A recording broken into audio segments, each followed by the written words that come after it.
با سلام به همه شما عزیزان. علیرضا امیدوار هستم. درس 49 رو امروز با هم بخونیم. خب یه نکته کوچولو که هنوز تو آ1 هستش و در واقع هنوز نگفتم، نامه نگاری هست. خب یه دو جور نامه براتون امروز آوردم، رسمی و غیر رسمی. منتها کلا نامه ها رو ما از آتسوی به بعد خب بیشتر بهش میپردازیم و در واقع بهتر میتونیم بنویسیم، چون خیلی گرامر بلدیم. حالا یعنی بیشتر از آ1 گرامر بلدیم و بیشتر لغت بلدیم و معمولا نامه ها رو از آتسوی به بعد با بچه ها کار میکنن به صورت رسمی. ولی توی آ1 هم مثلا یه پیام‌های کوتاه یا اینکه نامه‌های خیلی کوتاه و ساده در واقع می‌نویسیم که حالا یه مدل رسمیشو یه مدل غیر رسمیشو امروز براتون توضیح میدم. خب در واقع وقتی که آ1 هستیم خیلی ساده. خب ما خیلی از گرامرها رو هنوز یاد نگرفتیم، خیلی از چیزهایی که باید توی نامه هامون وقتی که مثلا تا لول B1 میرسیم، خب باید خیلی چیزها رو توی نامه ها رعایت کنیم، بنویسیمشون، ولی خب نخوندیم. واسه همین خیلی ساده من امروز سعی کردم که یه نامه غیر رسمی، نامه های غیر رسمی رو میگیم اینفورمل بریفه.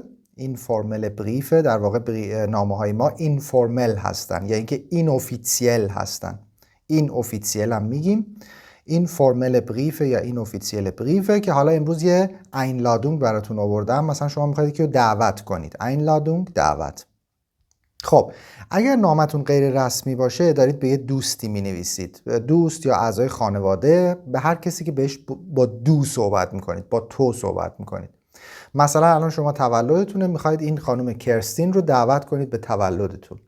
خب برای انقیده، برای خطاب در واقع اون نامه، اگر که نامتون غیر رسمی باشه میتونیم بگیم لیبه کرستین، کرستین عزیز، لیبه کرستین. چون خانوم هستش میگیم لیبه، اگه آقا بود میگفتیم چی؟ لیبا، یعنی آخرش ار میاد. لیبا مثلا اوه یا لیبا توماس، ولی چون خانوم هست میگیم لیبه. خب پس اینو یا با لیبا یا با لیبه. بعد فورنام هم استفاده میکنیم، اسم کوچیک رو میاریم. خب بعد میگیم که am Samstag habe ich Geburtstag. Am Samstag habe ich Geburtstag. شنبه تولدمه. Ich möchte meinen Geburtstag feiern. Ich möchte meinen Geburtstag feiern. من میل دارم که چیکار کنم؟ دوست دارم که تولدم رو جشن بگیرم. feiern، فعل feiern هم که جشن گرفتنه. Ich möchte meinen Geburtstag feiern und deshalb mache ich eine Party. Und deshalb mache ich eine Party. و بنابراین و یا اینکه به این دلیل، deshalb یعنی بنابراین یا به این دلیل یه مهمونی میگیرم. mache ich eine Party. mache ich eine Party. Ich möchte dich zu meiner Party einladen. Ich möchte dich zu meiner Party einladen. من میخوام که تو رو به مهمونیم دعوت کنم. خب مودال وربا رو که یادتون نرفته، وقتی میگیم ich möchte مصدرمون کجا میره؟ آخر جمله einladen. das ist Infinitiv، نه مصدر. اینفینیتیومون کجا میره؟ آخر جمله. zu هم که داتیو هستش، به خاطر همین گفتم zu meiner Party. آرتیکل پارتی دیه، تو داتیو میشه der. پوسسیوار هم همه er میگیرن. اینا رو دیگه درساشو قبلا خوندیم. Ich möchte dich zu meiner Party einladen. Das Fest ist bei mir zu Hause. خب حالا دیگه اینجا دیگه کلمه پارتی رو نیاوردم، گفتم fest. fest هم به معنی جشنه. Das Fest ist bei mir zu Hause، یعنی پیش منه، تو خونه من. به اصطلاح اینجوری میگیم نزد من در منزل. نزد من در منزل. Das Fest ist bei mir zu Hause. یا اینکه مثلا حالا میتونیدم بگید Das Fest ist in meiner Wohnung، در آپارتمان منه. in meiner Wohnung یا in meinem Haus. حالا اگه خونه ویلایی البته داشته باشین، ولی اون لفظی که مثلا ما میگیم این خونه منه، اینا در واقع اون رو با هاوس نمیگن. مثلا ما میگیم میریم خونه فلانی و اینا رو اینجوری با هاوس تو آلمانی نمیگیم. مثلا میگم که ich komme zu dir، من میام پیشت. نمیگم میام خونت، میگم میام پیشت به این صورت. ولی zu Hause، وقتی که میگیم zu Hause یعنی در منزل. این اصطلاحی که وقتی که خونه باشیم میگیم zu Hause. حالا اینو میگم که das Fest ist bei mir zu Hause. در واقع این جشن پیش منه در منزل. Essen und Getränke sind da. Essen und Getränke sind da. غذا و نوشیدنی هست، یعنی اونجا هستن، یعنی توی مهمونی هست غذا و نوشیدنی. Essen und Getränke sind da. Die Freunde bringen vielleicht eine Nachspeise mit. Die Freunde bringen vielleicht eine Nachspeise mit. دوستان شاید یه دسر با خودشون بیارن. mitbringen کنن. mitbringen همراه آوردن. شاید vielleicht شاید یه دسر مثلا بیارن. حالا قبلا نوشته بودید به دوستاتون که مثلا دسر هم با خودتون بیارید. حالا دارید به کرستین میگید که دوستان دسر هم شاید با خودشون بیارن. Kommst du zu meiner Party? Kommst du zu meiner Party? میای به مهمونیم. Kommst du zu meiner Party? Kommst du zu meiner Party? Sag bitte bis Donnerstag Bescheid. Sag bitte bis Donnerstag Bescheid. این بشاید زاگن معمولا با هم استفاده میشه به معنی خبر دادن، اطلاع دادن. لطفاً تا پنجشنبه خبر بده، یعنی میای یا نمیای. Sag bitte، امریار هم که خونده بودیم، امر به دو چیش حذف میشه؟ استش. وقتی میگیم دو sagst استش حذف میشه، میشه sag، بگو. Sag bitte bis Donnerstag Bescheid. خب به عنوان گروس نامه می نویسیم چی؟ لیبه گروسه. اگر در واقع نامتون غیر رسمیه میگیم لیبه گروسه. لیبه گروسه. و گروسه در واقع جمع گروس هستش و این رو در واقع برای کسی که باش صمیمی هستید میگید لیبه گروسه. سلام های با مثلا با عشق، با محبت، با عشق. لیبه گروسه. حالا اصطلاحاً این رو در واقع میگم با کسایی که صمیمی هستید میگید لیبه گروسه. خب هر نامه ای، حالا میگم من اساس البته اون شتروکتور یا همون ساختار که حالا انگلیسی میگیم structure، اون ساختار نامه ها رو در واقع تو آتسوای مفصل براتون توضیح میدم، ولی میگم توی A1 میخوایم فقط یه اشاره‌ای داشته باشیم به نامه ها و ببینیم که چجوری اصلا کلا مثلا حالا میتونیم بنویسیم یه نامه ای رو. ولی اینکه انقیده چیه که الان تو این نامه هم گفتم، انقیده اون اول نامه است که شما یه کسی رو خطاب قرار میدید. الان اینجا نوشتم لیبه کرستین میشه انقیده. بعد اون تای نامه رو که میبندیم با اون سلام ها میشه گروس نامه. که گروس رو حالا مثلا اگه نامتون رسمی باشه باید یه چیزی بنویسید، اگه غیر رسمی باشه باید یه چیز دیگه بنویسید، نیمه رسمی باشه. انواع و اقسام گروس ها رو داریم در واقع برای پایان نامه. پس هر نامه ای احتیاج داره به یه انقیده و یه گروس. وسطش هم که متنمون میاد میشه چی؟ در تکست متنمون میاد. پس این در واقع استراکچر هر نامه ایه، ساختار هر نامه ایه. ولی حالا میگم اینا رو به تفصیل میخونیم تو آتسوای. خب حالا بریم یه نامه رسمی هم تقریبا با هم کار کنیم. البته این نامه رسمی هم باز خیلی ساده است در حد A1، چون باز میگم تاکید میکنم خیلی از گرامرها رو هنوز نخوندیم. خب فرمل بریفه. حالا اینجا رسمی ها میشه فرمل، لغت رسمی میشه فرمل یا اوفیسیل. اوفیسیل هم میگیم، اوفیسیل یا فرمل. فرمل بریف، نامه های رسمی. خب مثلا میخوایم که اطلاعات از یک کسی بگیریم، نوشتم Informationen bitten. bitten یعنی خواهش کردن. Informationen bitten. خب فعل بیتن با حرف اضافی میاد. خواهش میکنیم که مثلا یک کسی به ما اطلاعات بده، اینو میگیم Informationen bitten. خب نامتون اگه رسمی باشه، خب در واقع می نویسیم که خانم ها و آقایان محترم. اینو میگیم sehr geehrte Damen und Herren. sehr geehrte Damen und Herren. اولم خانوما رو میگیم بعد آقایون. sehr geehrte محترم.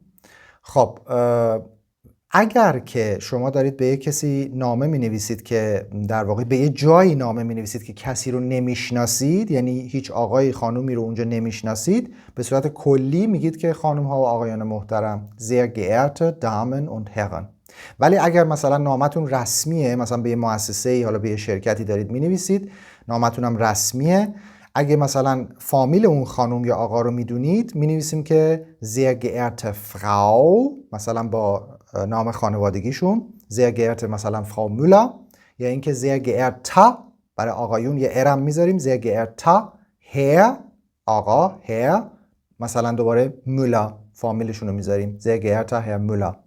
ولی من اینجا چون هیچ اسمی نداشتم، هیچ کیو نمیشناختم، فرضاً یه مؤسسه زبانه، میخوام راجع به کلاس زبان سوال کنم، میگم که sehr geehrte Damen und Herren، خانم ها و آقایان محترم، خب ich möchte gerne den Deutschkurs C1 besuchen. Ich möchte gerne den Deutschkurs C1 besuchen. مثلا فرضاً شما نوشتید که من میخوام دویچ کورس، یعنی در واقع کورس آلمانی C1 رو بگذرونم، بزوخن کنم. وقتی که یک کلاسی رو بزوخن میکنید یعنی اون دوره رو میگذرونید به اصطلاح. حالا بزوخن معنی اصلیش ملاقات کردنه، ولی برای کلاس ها و دوره هام اینو میتونیم با بزوخن بیاریم.